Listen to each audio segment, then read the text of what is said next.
Hello from Berlin. You just hit play on another episode of the Berlin Life podcast. Today, we're talking about something that causes so much stress for internationals working in Germany, negotiating salary. And more specifically, we're talking about one of the worst pieces of advice I've ever seen floating around the internet.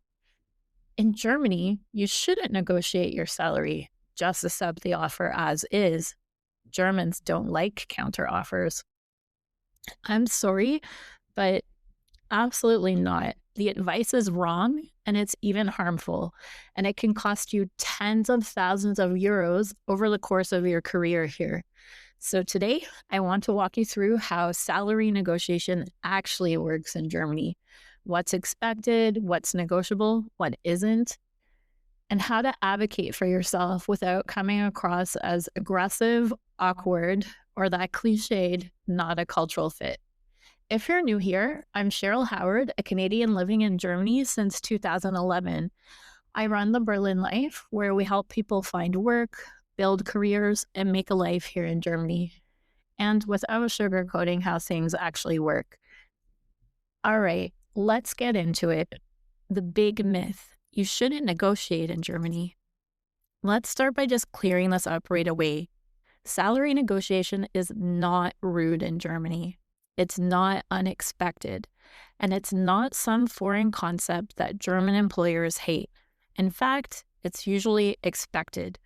I've negotiated salaries multiple times in Germany. I've also been a hiring manager here. And in every company I worked for, a certain level of negotiation was assumed.